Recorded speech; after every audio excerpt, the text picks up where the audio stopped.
Rockstar अपने trailers में real game play और इन बिटवीन सीक्वेंसेस का इस्तेमाल काफी सालों से कर रहा है। लेटेस्ट ट्रेलर पूरा PS5 इंजन पर रिकॉर्ड किया गया था, जहां गेम प्ले और इन बिटवीन सीक्वेंसेस को मिक्स किया गया था। हम हर शॉट को डिटेल में देखेंगे कि कौन सा रियल गेम प्ले है और कौन सा cinematic in between sequence. Trailer moving vehicle और एनपीसीज से शुरू होता है, जो क्लियरली गेम प्ले दिखाते हैं। कैमरा पोजीशन सिनेमैटिक नहीं है जैसा रॉकस्टार एडिटर में होता है, बल्कि एनपीसीज का रैंडम बिहेवियर जैसे जिंट और लेफ्ट में जेट्स की ये बताता है कि ये स्क्रिप्टेड नहीं है।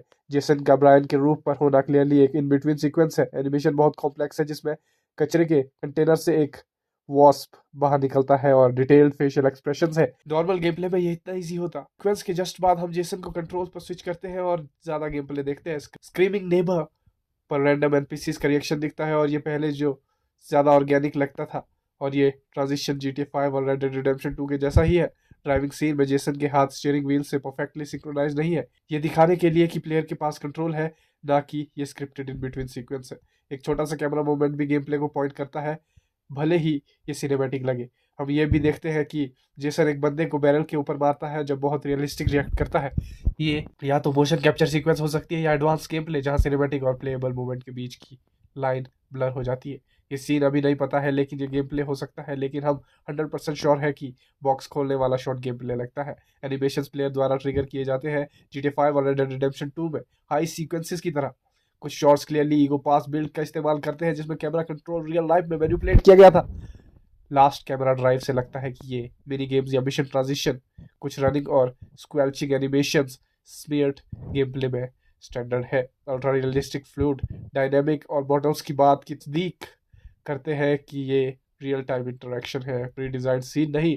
ड्राइविंग और पैसेंजर बिहेवियर भी ज़्यादा डायनेमिक है, प्लेयर सब कार्स को घूरते नहीं है। एनवायरनमेंट और ड्राइविंग सिचुएशन के हिसाब से वो इंडिविजुअली रिएक्ट करते हैं। ये रियलिज्म बढ़ाता है और ये भी कंफर्म करता है कि ये गेम प्ले है जो अलग पर्सपेक्टिव से लाया गया था। फुट पैक्स के साथ काम कर रहे प्रिजनर्स कम डिटेल में दिखाए गए हैं। ये लूसिया के साथ एक्चुअल गेम प्ले सेगमेंट या रेयर इंटरमीडिएट सीक्वेंस मॉडल्स का मिक्स हो सकता है। Dance sequences, close ups and underground cages में फाइट्स पर्सपेक्टिव के हिसाब से इंटरमीडिएट सीक्वेंसेस और गेम प्ले दोनों लगते हैं।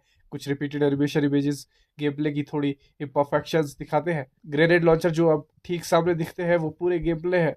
Of course cinematic camera angles use किए गए हैं, लेकिन प्लेयर का कंट्रोल रहता है और रॉकस्टार ये दिखाता है कि आप as a player actively in intense movement में पार्टिसिपेट कर सकते हैं। गेम प्ले अक्सर इमीडिएट कैरेक्टर स्विच एनेबल करता है। Jason for example seamlessly action में मिक्स हो जाता है, जबकि एम्पैथी और अटेंशन उस पर जाता है, जो दो कैरेक्टर्स के बीच फ्लूइड इंटरेक्शन दिखाता है।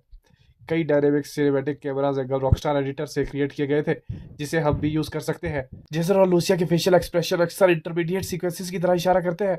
छोटे डिटेल्स, सुपर एनिमेशन और स्टैटिक एक्सप्रेशंस और आमतौर पर गेम प्ले मोमेंट्स की निशानी है। ये हमें प्लेबल और फिल्मी मटेरियल का फर्क करने में हेल्प करता है। सीन्स जहां जेसन बहुत या मोटरसाइकिल चला रहा है वो मोस्टली गेम प्ले है, जहां कैमरा एंगल्स को सिर्फ ट्रेलर के लिए एडजस्ट किया गया था ताकि वो कैमरा की तरह दिखे। प्लेयर्स का इनपुट डायनेमिक मूवमेंट और छोटा एनिमेशन से डेमोन्स्ट्रेट होता है। एनपीसीज और व्हीकल्स में पैसेंजर भी एनवायरनमेंट पर रिएक्ट करते हैं। ये गेम प्ले और इंटरमीडिएट सीक्वेंसेस दोनों पर अप्लाई होता है और रियलिस्टिक कैरेक्टर इंटरेक्शंस पर रॉकस्टार का फोकस दिखाता है। सभी रिकॉर्डिंग्स में से लगभग 29 इंटरमीडिएट सीक्वेंसेस और 29 गेम प्ले फ्रेगमेंट्स है, जो गेम मटेरियल में बराबर पार्ट्स के बारे में रॉकस्टार के स्टेटमेंट को इलिस्ट्रेट करता है। और हाँ, कुछ सेटिंग्स अभी भी क्वेश्चनेबल है, लेकिन गेम को जो हम पहली बार रिलीज करेंगे तो और ज़्यादा प्लेबल कंटेंट होगा।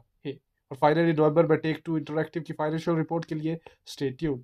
वो GTA की रिलीज के बारे में रूमर्स को कंफर्म कर सकता है या मना कर सकता है कि ये शायद अक्टूबर 2026 तक पोस्टपोन हो गया, जिससे डिलेज हो सकती है। वो GTA 6 की रिलीज के बारे में रूमर्स को कंफर्म कर सकता है या मना कर सकता है, और कुछ नए ट्रेलर्स को कंफर्म कर सकते हैं जो ज़्यादा गेम प्ले दिखाएंगे। Thank you for watching. I wish you have a nice day and see you next time.